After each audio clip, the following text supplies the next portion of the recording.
National Park is Old Faithful, which erupts every 90 minutes. But visitors to the park on Wednesday got quite an eyeful when an unpredictable geyser put on a big show. The Steamboat Geyser erupted for the first time in 8 years. The world's largest geyser shot hot steaming water up to 300 feet into the air for 9 minutes. No one can predict when Steamboat will come to life. In the past, it's gone up to 50 years without a major event. Yet in 1964, it erupted a record 29 times. Yellowstone is located mostly in Wyoming, and it contains 75% of the world's geysers. The eruptions are caused by a buildup of hot water and steam in a natural underground plumbing network. I'm Matt Sampson. Hit by a record-breaking mega swarm of 1,200 earthquakes in just 1 month. Since the swarm began June 12, there have been a total of 1,284 earthquakes. They've continued to monitor its activity. The largest so far was magnitude 4.4. Still, the experts say the risk of an eruption remains low, with alert level at normal. Yellowstone Park, hit by 1,200 quakes in the span of only a month, seismologists say. In the most recent update on these earthquake storms, scientists have been monitoring since June 12th. The researchers say there have been 1,284 events so far, the largest with magnitude 4.4. As the activity spurred fears that the supervolcano could be gearing up for an eruption, the experts say the risk of such an event is low and the alert level remains at normal. As the swarm continues, they will continue to monitor its activity and provide updates as seen fit. For now, though, experts have left an alert level in the green zone, meaning activity is still considered normal. If it were to erupt, the Yellowstone supervolcano, would be one of 1,000 times as powerful as the 1980 Mount St. Helens eruption, although experts say the risk is low of that happening. Yellowstone hasn't erupted for 70,000 years, so it's going to take some impressive earthquake and ground uplifting to get these things started. This is what the U.S. Geological Survey explains. Well, ground uplifting has been taking place. My last video on Yellowstone did specify that. Besides intense earthquake swarms, with many earthquakes above 4 or 5 magnitude, we expect rapid and notable uplift around the caldera, possibly tens of inches per year. Finally, the rising magma will cause explosions from the boiling temperature geothermal reservoirs.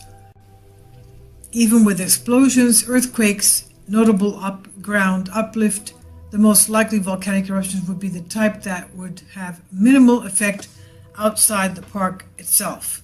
However, if it were to blow, that would be a terrible situation. The swarm has steadily persisted over the last few weeks. In an update last month, experts revealed the swarm had reached nearly 900 quakes by June 28th, and when the earthquake started on June 12th, USGS said it was the highest number of earthquakes at the park within a single week in the past 5 years. Yellowstone, 60 quakes and warning by scientists who find 4 times the magma under the Yellowstone supervolcano. Yellowstone's plumbing system is no larger, no closer to erupting than before, but now we have advanced techniques to map the system. You can see an animation of the magma chamber.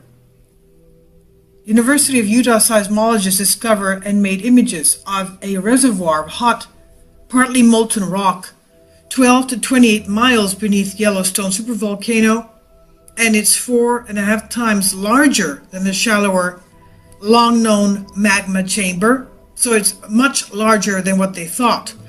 The hot rock in the newly discovered deeper magma reservoir would fill the 1,000 cubic mile Grand Canyon 11 times, more than 11 times, 11.2 times, while the previously known magma chamber would fill the Grand Canyon 2.5 times. You can see that it's over 4 times what they thought. the size of it would be. Postdoctoral researcher Jamie Farrell claims this. He's a co-author of a study published online in Science Journal. The animation shows the underground volcanic plumbing system between the Yellowstone supervolcano in Wyoming, as revealed by the University of Utah seismic imaging study. He says, for the first time, we have the continuous volcanic plumbing system under Yellowstone. This is what first author Xinghua Huang declares, also a postdoctorate researcher in geology and geophysics. He added, that includes the upper crustal magma chamber we have seen previously, but also a lower crustal magma reservoir that has never been imaged before, and that connects to the upper chamber to the Yellowstone hotspot plume below.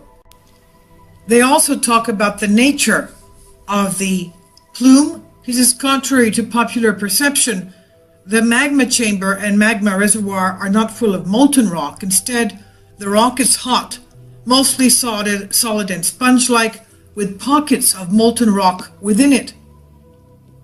Researchers emphasize that Yellowstone's plumbing, with their advanced technique and complete image of the system, carries hot and partly molten rock upward from the top of the Yellowstone hotspot plume, about 40 miles beneath the surface, to the magma reservoir and the magma chamber above it. Farrell says the magma chamber and reservoir are not getting any bigger than we have seen. It's just that we can see them better now with this new technique. Fan Chi Lin, who is a study co-author, assistant professor of geology and geophysics, says it gives us a better understanding the Yellowstone magmatic system. We can now use the new models to better estimate potential seismic and volcanic hazards. The study focused on Earth's crust, showing the previous known magma chamber about 3 to 9 miles beneath the surface, and reveals the previously unknown magma chamber, a depth of 12 to 28 miles beneath the surface.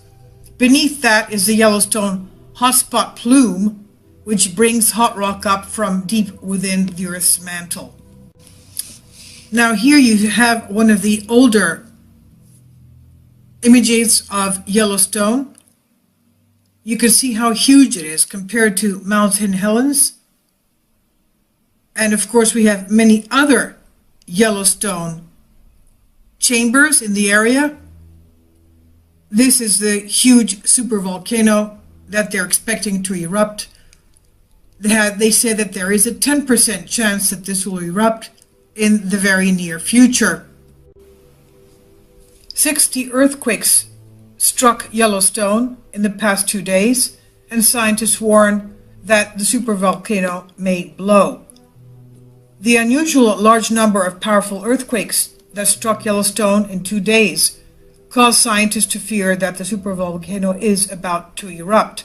According to the U.S. Geological Survey, over 60 earthquakes struck the area, with magnitudes of up to 5.0 on Friday. Scientists have warned that the supervolcano, which is long overdue for an eruption, may be about to blow, which would wipe out large numbers of human and animal plant life all across the United States. And as IntelliHub reports, there's a very huge surprise in all of this. In warning us concerning the Yellowstone supervolcano eruption, they're also informing us that the United States has an agreement standing with 4 foreign countries to accept Yellowstone earthquake victims that survived this disaster to be imported and allowed in to live in their countries as earthquake refugees. Scientists currently believe that there is a 10% chance that the Yellowstone supervolcanic Category 7 eruption could take place in this century, and is pointed out by theoretical physicist Michio Kaku, who appeared on a segment of Fox News discussing this. He told Shepard Smith that the danger we are now facing with the Yellowstone caldera is that it's long overdue for an eruption, which Michio Kaku said could rip the guts out of the United States. He said that a pocket of lava located under the park has turned out to be twice as big as scientists originally thought. Well, it's not twice as big, it's 4 times as big. Scientists concur that the last eruption took place about 640,000 years ago, and the U.S. is currently under contract. Now, this is a huge news, with at least 4 countries, all of which have agreed to house displaced U.S. citizens in the unfortunate event that the Yellowstone supervolcano were to erupt. Hundreds of billions of dollars are paid to these foreign governments in order to facilitate the agreement, spanning a 10-year period from its signing, and that 10-year period ends in about 8 years. It ends in 2024. An excerpt from the article of April 24, 2014 entitled "Report: Brazil, Argentina, and Australia signed contracts worth hundreds of billions of dollars to house displaced U.S. populace when Yellowstone supervolcano erupts." And this is how it reads. The U.S. plan for relocation was formulated after a recent scientific analysis of the park revealed that Yellowstone's supervolcano has a potential to violently erupt within the next 10 years. 10 years, as noted by others, including the famous astrophysicist, as we said, Michio Kaku. In fact, Prague, a Pakistani publication, recently reported this, quote, "It may take up to 10 years for pressure in the magma chamber of the supervolcano to build," according to Dr. Jean-Philippe Perilla of the National Center for Scientific Research in Grenoble, France. He says, "It is the difference in density between the molten magma in the Yellowstone caldera and the surrounding rock big enough for the magma from the chamber to the surface to increase. The effect is the same as the extra buoyancy of a soccer ball underwater filled with air, after which it rises to the surface because the surrounding water poet. If the magma volume is large enough, it should go to the surface to rise, and it will explode like a champagne bottle that would be uncorked." End quote. According to Dr. Saifo Matfetwe, the South African government has sympathy for the American challenging the Yellowstone eruption. He says, "We have our own challenges in South Africa. There are 200 million white people in America, and if too many of these white people enter South Africa, flying from the disasters of the Yellowstone caldera eruption, it will be a big problem for South Africa. Even though there is enough housing and infrastructure available in South Africa, it will destabilize South Africa and may even bring back apartheid. South Africa is not for sale," end quote. So Dr. Saifo Matfetwe is talking about the racial problems that will arise because South Africa will no longer be a majority of black Africans, but whites, Caucasians coming in, flooding in from the Yellowstone disaster. However, according to the report, Brazil, Argentina, and Australia jumped on the bandwagon, accepting the request from Washington to accept Yellowstone eruption refugees. The calm before the storm started a few weeks back when researchers